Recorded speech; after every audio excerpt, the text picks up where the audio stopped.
కొంతమంది తల్లిదండ్రుల ప్రేమ దొరకలేదు, నేను చచ్చిపోతాను అనుకుంటారు. చదువుకున్న పిల్లలు ఎక్కువ శాతం మంది ప్రాణాలు తీసుకుంటున్న కారణం అదే.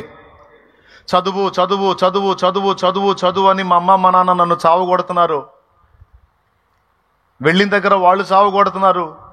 కనీసం నేను ఒక మనిషిని, నాకు ఒక మనసు ఉంది, నాకంటూ ఒక ఆనందం ప్రశాంతత అనేది ఉంటుంది అనే ఆలోచనే వాళ్ళకి లేకుండా నీ future future future future future అని చదువు చదువు చదువు అని బరువైన కాడి నా మెడ మీద వేసి నన్ను ఒక యంత్రంలా భావించి నీ బంగారు భవిష్యత్తు బంగారు భవిష్యత్తు బంగారు భవిష్యత్తు అని ఇప్పుడున్న జీవితం, నేను ఆనందంగా కాస్తో కూస్తో గడిపే జీవితం అంతా నాకు వేదనామయం చేసి పెడుతున్నారు. నేను ఎందుకు బతకాలి? స్కూల్లో కాలేజీలో వీళ్ళు అర్థం చేసుకోవటల్లా, ఇంటికి పోతే వాళ్ళు అర్థం చేసుకోవటల్లా, ఎవరు నన్ను ప్రేమించి నన్నుగా అర్థం చేసుకుని నా మనసుని గుర్తించే వాళ్ళు ఒక్కళ్ళు కూడా నాకు కనబడట్లేదని కాలేజీల్లో ఫ్యాన్స్ కూరేసుకుంటున్న పిల్లలు లేకపోలేదు, బిల్డింగ్స్ మీద నుంచి దూకి చనిపోతున్న పిల్లలు లేకపోలేదు.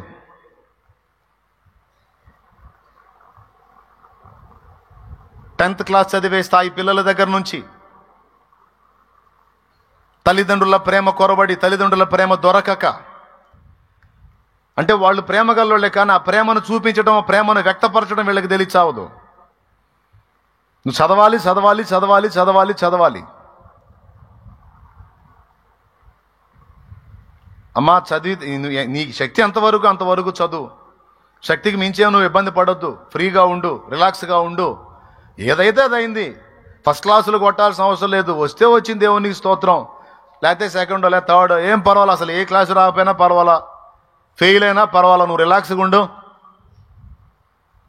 అని ధైర్యం చెప్పే తల్లిదండ్రులు ఎంతమంది ఉంటారు?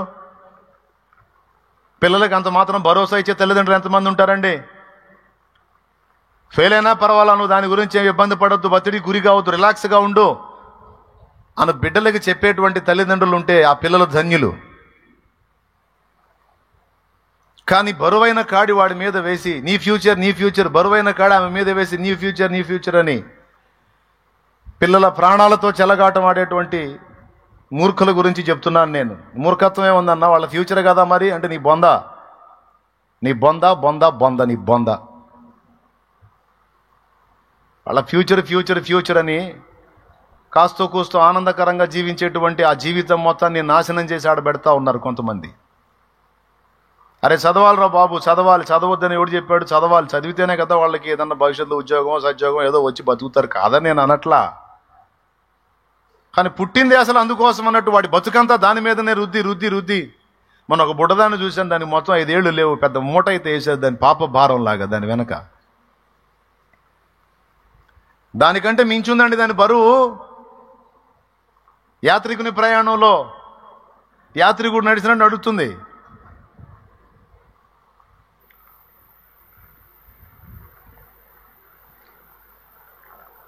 చదవకపోతే ఎట్లన్నా, చదవాలి కదన్నా, చదివించమ్మా కాదంటలేదు, కానీ కొంచెం భరోసా అయ్యమ్మా, కొంచెం ధైర్యపరుచున్నాయన్నా, ఎగ్జామ్స్ టైం ఇది, ఎగ్జామ్స్ టైం ఇది. భయం ఏం చేసిందో తెలుసా? జాగ్రత్త జాగ్రత్త జాగ్రత్త అంటే బాగా నడిచేవాడు కూడా పడతాడు. నేను చెబుతున్నాను, నా దగ్గరికి ప్రార్థన చేసుకోవడానికి వచ్చిన వాళ్ళందరూ నేను అదే చెప్తాను, ఏమైతే అదే రాసే, నేను అదే చెప్తా, ఏమైతే అదే రాసే. నువ్వు ఇలా అంటున్నావు అన్న, మా మమ్మీ డాడీ ఒప్పుకోవట్లేదన్నా, ఫస్ట్ క్లాస్ కొట్టాల్సిందే నువ్వు అంటారన్నా, చాలా టెన్షన్గా ఉందన్నా, నీ గుండె దడతో చెప్తుంది పాపం.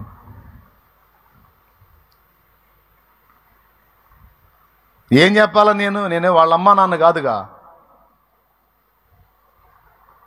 అందుకే తల్లిదండ్రులు చెప్తున్నాను నేను, అన్యాయంగా పిల్లల్ని చంపుకోవద్దు, పిల్లల ప్రాణాలతో చెలగాటం ఆడొద్దు. పద్దాకల నిన్ను ఒక వ్యక్తి అరెస్ట్ చేస్తా ఉంటే నీకెంత ఇబ్బందిగా ఉంటుందో, చదువు వంకతో నీ పిల్లల్ని నువ్వు ఒత్తిడి గురి చేస్తుంటే వాళ్ళకంతే ఉంటుంది. నువ్వేమో స్వేచ్ఛగా బతుకుతున్నావు, నీ పిల్లల్నేమో ఒత్తిడి గురి చేస్తున్నావు. వాళ్ళకి హృదయం ఉంది, వాళ్ళకి మెదడు ఉంది, నీలాంటి మనసు వాళ్ళకు కూడా ఉంది. వాళ్ళని టార్చర్ చేయొద్దు. చిన్న చిన్న వయసులో రోగగ్రస్తులు అవుతున్నారండి. మతిపోతుంది పిల్లలకు తెలుసా? మెంటల్ ఎఫెక్ట్ వచ్చి అన్న వీడికి మైండ్ పని చేయట్లేదు అన్న, ఏందో వాళ్ళు వాడే మాట్లాడుకుంటున్నాడు, ప్రార్థన చేయన తెచ్చిన వాళ్ళు చాలా మంది ఉన్నారు. ఎందుకు వచ్చింది ఆ పరిస్థితి? వాడికంటే టార్చర్. కొంతమంది ప్రాణాలు తీసుకుంటుంటే కొంతమంది మెంటల్ హాస్పిటల్ పాలవుతున్నారు. కొంతమంది అసలు మొత్తంగా ఎగ్గొట్టి వెళ్ళిపోతున్నారు. మనము దేవుని మాటల్ని బట్టి నిరాశ నిస్పృహల్లోంచి, కృంగుబాటులోంచి బయటికి రావాలి. ఎందుకంటే సాతాను నెట్టడానికి చూస్తాడు, నిరాశలోకి నెట్టడానికి చూస్తాడు. దేవుడు అందులో నుంచి బయటికి తీసుకొని రావడానికి చూస్తాడు. నువ్వు దేవుని మాటలను బట్టి బయటికి రావాలి. నీ బిడ్డలు కానీ, ఇంటివారు కానీ, కుటుంబీకులు కానీ, ఇరుగు పొరుగులు కానీ, సంఘ విశ్వాసులు కానీ, ఎవరినైనా నువ్వు కూడా దేవుని మాటల్ని బట్టి బలపరిచాలని బయటికి తెచ్చేటట్టు మాట్లాడాలి. ఆల్రెడీ గుంట్లో దిగుతున్నాడు 4 బండలు వేసినట్టు మాట్లాడకూడదు. కొంతమంది మాట్లాడతాయి, అందుకని చెబుతున్నాను నేను. ఆల్రెడీ 3 భాగాలు మునిగిపోయి ఉంటాడు, వీళ్ళు పోయి ఇంక బయటికి ఎందుకు ఎక్కడే సావయ్యా అని బండ్లు ఎత్తుంటారు. ఇలా మాటలు అట్లుంటాయి. ఆ మాటలు పట్టించుకోవద్దు. నీవు ఆ మాటలు మాట్లాడొద్దు. నీ మాట ఎలా ఉండాలంటే పేకల్లోతు దిగినోడు కూడా నీ మాటలను బట్టి పూర్తిగా ఒడ్డుకు రావాలి.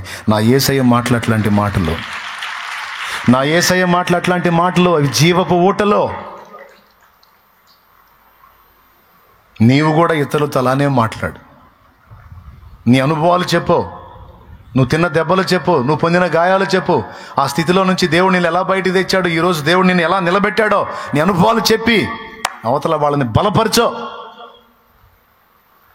నీ పిల్లల్ని కూడా ధైర్యపరచు. తల్లిదండ్రులారా మళ్ళీ చెప్తున్నాను, ఎగ్జామ్ రాసేటప్పుడు ఏముండదు, రిజల్ట్ వచ్చినప్పుడు ఇంకా భయంకరంగా ఉంటుంది. కొంతమంది పిల్లలు వాళ్ళ ప్రాణాలు పోగొట్టుకునే అవకాశం ఉంటుంది కనుక పిల్లలకి ముందే ధైర్యం చెప్పండి, వాళ్ళతో ఫ్రెండ్లీగా వ్యవహరించండి. పిల్లలకి ముందుగానే చెప్పుకోండి. లేకపోతే రేపు ముక్కు పచ్చలారనే పిల్లలు మీ కళ్ళ ముందు విగత జీవులుగా పడుంటే రొమ్ము కొట్టుకున్నారు. పిల్లలతో ఫ్రెండ్లీగా మాట్లాడండి, పిల్లలకు ధైర్యం ఇవ్వండి. ఏం రిజల్ట్ వచ్చినా పర్వాలేదురా, ఏం ప్రాబ్లం లేదు, ఏమైతే అదైంది, నువ్వు భయపడద్దు, ధైర్యంగా ఉండు. ఫెయిల్ అయినా పర్వాలా, ఫస్ట్ క్లాస్ రాకపోయినా పర్వాలా. కొంతమంది అట్లా కాదు, పిల్లలకి లక్ష్యాలు పెడుతుంటారు. జాగ్రత్త, ఫస్ట్ క్లాస్ అని. నువ్వు రాసేటప్పుడు నిన్నంటే ఎవడన్నా అర్థమైంది నీకు. ఆ మొక్క నీతో అంటే అర్థమైంది ఎంత టార్చరో. ఈ ఫస్ట్ క్లాస్ అనేసరికి భయం దెబ్బకు లేదు, ఆల్రెడీ ఉన్నవి కూడా పోతాయి. నేను కానీ చిన్నప్పుడు పాట పాడినట్టు స్కూల్లో బాగా పాటలు పాడుతుంటే పాటల పోటీలో నా పేరు పెట్టారు. మనవాడు బాగా పాడతాడు, ప్రైజ్ తెస్తాడు మనకని. చెయ్యెత్తి చేయకొట్టు తెలుగోడ అనే పాట నేర్పారు నాకు మాస్టర్ గారు. చెయ్యెత్తి జైకొట్టు తెలుగోడ, గతమెంతో ఘనకీర్తి గలవోడ, అది పాట నాది. వాళ్ళేం బాగా ఆశలు పెట్టుకున్నారు, స్కూల్లో ఎక్కడ పాడమన్నా పాడుతున్నాను.